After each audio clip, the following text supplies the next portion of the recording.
Olá, boa tarde, meus queridos. E hoje a nossa aula é de geografia, né? E estão se perguntando, tia, tem aula de geografia? Nós já concluímos o nosso livro, mas a tia veio aqui com uma atividade, tá certo? Para dar uma reforçada, né? Complementar o conteúdo que nós já estudamos. Então, a sua agenda hoje, tá? É 2 de setembro de 2020, geografia, os impactos das atividades humanas, casa, atividade na folha, caderno. Tia, que atividade na folha é essa? A atividade que a tia postou aí no grupo, tá certo? E você deverá colocar as respostas, né? Copiar no seu caderno, tá certo? Então vamos entender. Nós já estudamos todo o conteúdo sobre os impactos das atividades humanas, né? Mas vamos relembrar. O homem está constantemente interferindo na natureza. Tia, e por que ele está sempre interferindo? Ele está sempre interferindo para suprir as necessidades dele. Digamos que ele tem um espaço lá e ele quer transformar, quer construir prédios, é uma necessidade dele morar, né, ter aquele espaço. Então ele vai lá e interfere na natureza, faz queimadas, desmatamento e constrói ali o que ele quer, tá certo? Então vamos ver aí as questões que a tia colocou na folha, tá? A primeira questão, ela diz assim: analise o bairro que você mora, tá? E pense sobre o comportamento das pessoas que você conhece em relação à natureza. Será que essas pessoas, eles estão tendo atitudes corretas em relação ao meio ambiente? Pensa um pouquinho, essas pessoas que você conhece, será que elas estão tratando o meio ambiente da maneira que é para ser? Tá certo?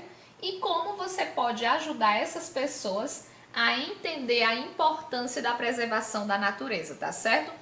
Aqui é uma questão que você tem que pensar no nosso bairro, nas pessoas que moram próximo, na sua vizinhança. Será que elas estão estão dando importância à natureza como deve ser? Ou será que os seus vizinhos estão praticando queimada, estão jogando lixos na rua, não estão colocando no dia certo da coleta, né? Porque é importante, senão fica muito lixo acumulado e acaba aí entupindo os bueiros, né? Os animais acabam rasgando sacos, comendo lixo. Então pensa um pouquinho e coloca a resposta aí, tá certo? A segunda questão, ele pergunta assim: explique as consequências da poluição das águas. Gente, quando eu tenho um rio poluído, uma lagoa poluída, quais são as consequências disso? Lembrando que a água é importante para nós bebermos, tomarmos banho, não só nós, mas também como os animais. Então, se eu tiver um rio poluído, uma lagoa poluída, qual é a consequência disso?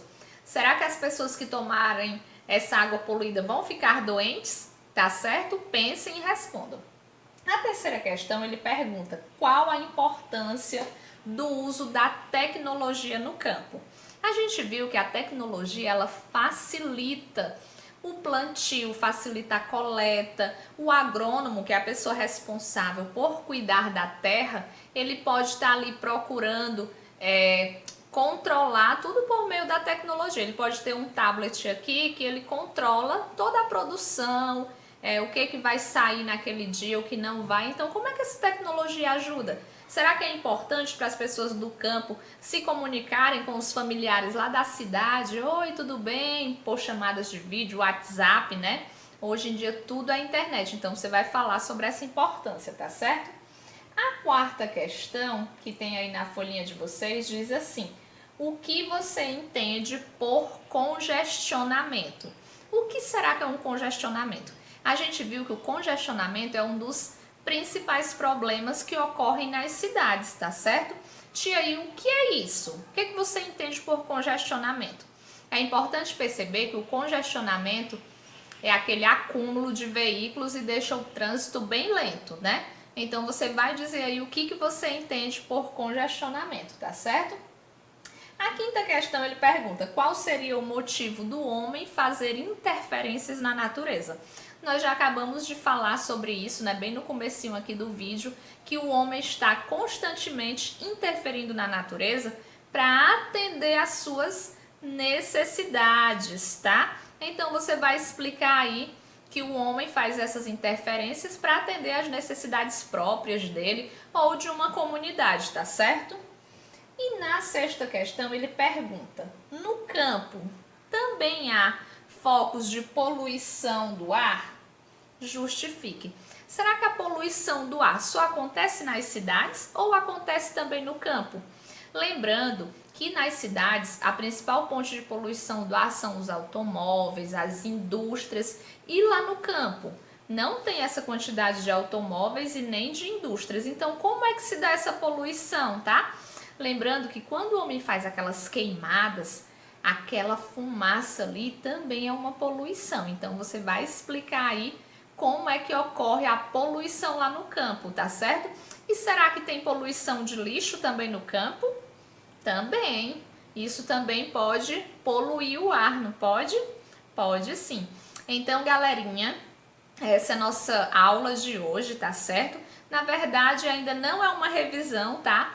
Mas é apenas um resumo do que nós estudamos esses dias. Fiquem tranquilos, semana que vem nós teremos ainda um trabalho de geografia e mais pro finalzinho é que vai ter aquela aula, né? Que a tia vem aqui fazer a revisão e que vocês acompanham, tá certo? Hoje é uma atividade, eu espero que todos consigam responder, tá? Bem direitinho. E se tiver dúvida, pergunta a tia no privado, tá certo? Então, boas atividades e é isso aí!